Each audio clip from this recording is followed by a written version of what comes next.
तो आइए आज की वीडियो हम शुरू करते हैं, जो कि बहुत ही ज़्यादा मोस्ट इंपॉर्टेंट और धमाकेदार होने वाली है आपके लिए। तो हम बातें कम और क्वेश्चन पे जल्दी ध्यान देंगे।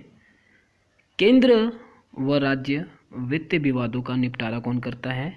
जो आपकी सेंट्रल और स्टेट गवर्नमेंट का वित्त मतलब फाइनेंस की जो प्रॉब्लम होती है उसे कौन सॉल्व आउट करता है? तो उसे करता है वित्त आयोग, फाइनेंस कमीशन। न्यूनतम समर्थन मूल्य मतलब एमएसपी, मिनिमम सपोर्ट प्राइस, जिसके बारे में आपने सुना होगा किसान धरना प्रदर्शन कर रहे हैं कि हमें एमएसपी नहीं दिया जा रहा। चलिए, एमएसपी नहीं दिया जा रहा, अब ये देख लेते हैं हम अपने क्वेश्चन में कि न्यूनतम समर्थन मूल्य का निर्धारण कौन करता है। तो निर्धारण कौन करता है? कृषि लागत व मूल्य आयोग, commission for agriculture cost and prices. उत्पादन का सबसे गतिशील कारक कौन सा होता है?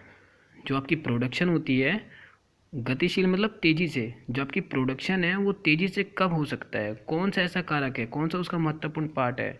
वो है पूंजी। जब आप पूंजी का निवेश, फाइनेंस ज़्यादा इन्वेस्ट करेंगे तो आपकी प्रोडक्शन क्या होगी? ज़्यादा बढ़ेगी। अब ये क्वेश्चन हमारा सबसे ज़्यादा इम्पोर्टेंट है। कागजी मुद्रा जारी करने का पूर्ण अधिकार किसके पास है? किसके पास अथॉरिटी होती है जो आपकी कागज़ वाली मुद्रा मतलब कागज़ वाली करेंसी को जारी कर सकता है? तो वो है रिजर्व बैंक के पास होती है अथॉरिटी। रिजर्व बैंक के पास क्या होता है? पूर्ण अधिकार होता है। भारतीय रिजर्व बैंक का राष्ट्रीयकरण कब हुआ? भारतीय रिजर्व बैंक का राष्ट्रीयकरण सन 1949 में हुआ, आज़ादी के ठीक 2 साल बाद। सस्ती मुद्रा का अर्थ क्या है? सस्ती मुद्रा से क्या मतलब है? मुद्रा देखिए हमारी करेंसी होती है। सस्ती कब होती है? जब उसका ब्याज की दर जब कम होती है तब वो क्या होती है? मुद्रा सस्ती होती है, उसकी वैल्यू कम हो जाती है। प्रति व्यक्ति आय ज्ञात करने के लिए कुल आय को किससे भाग दिया जाता है? कुल आय से मतलब है टोटल नेशनल इनकम। अब टोटल नेशनल इनकम तो देश की होती है, तो देश के द्वारा जब पैसा मिलता है सरकार को तो प्रति व्यक्ति आय पर पर्सन इनकम कैसे निकालते हैं? देश की कुल जनसंख्या से भाग करके। मोस्ट इंपॉर्टेंट क्वेश्चन है, ध्यान से सुनिएगा, बहुत ही ज़्यादा बार बार रिपीट होता है। कोई भी आप सिविल सर्विस या किसी भी तरह का आप एंट्रेंस टेस्ट देते हैं उसमें बार बार ये क्वेश्चन आता है। भारत की राष्ट्रीय आय का प्रमुख स्रोत क्या है?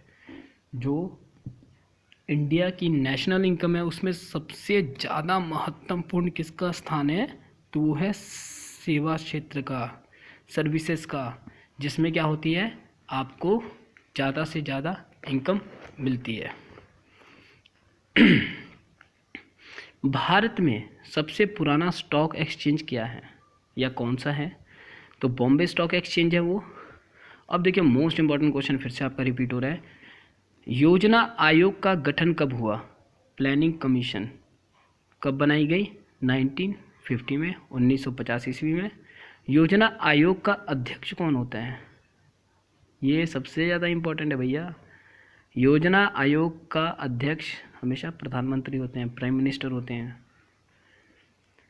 राष्ट्रीय विकास परिषद का गठन कब हुआ? जो नेशनल डेवलपमेंट काउंसिल है उसका गठन कब हुआ था? 1952 में, 1952 में। भारत में प्रथम पंचवर्षीय योजना कब प्रारंभ हुई?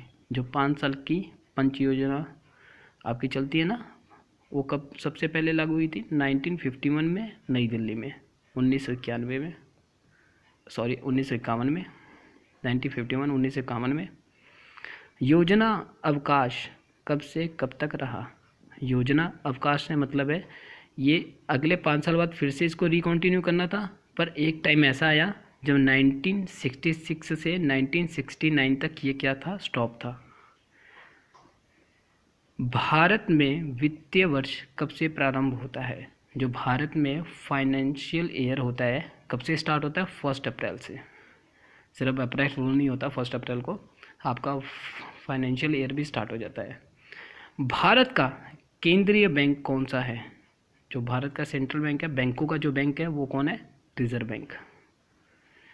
सबसे ज़्यादा most important question, very very most important. 1 रुपये का नोट कौन जारी करता है?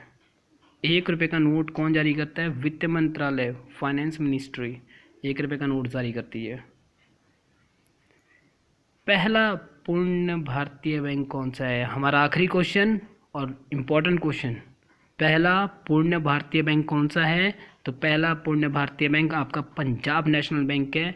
आपने ये जो क्वेश्चन अभी पढ़े हैं ना, इनको फिर से रिपीट करके देख लीजिएगा। आप किसी भी तरह का एग्ज़ाम देने जाएंगे, चाहे आपका वो सिविल हो, टीचर हो, या आप कोई इंजीनियरिंग के एग्ज़ाम देने जाएं, या फिर आईटीआई का हो, आपके ये क्वेश्चन एंट्रेंस टेस्ट में हमेशा बार बार रिपीट होते हैं। एक बार ज़रूर इनको अच्छे से समझ के जाइएगा।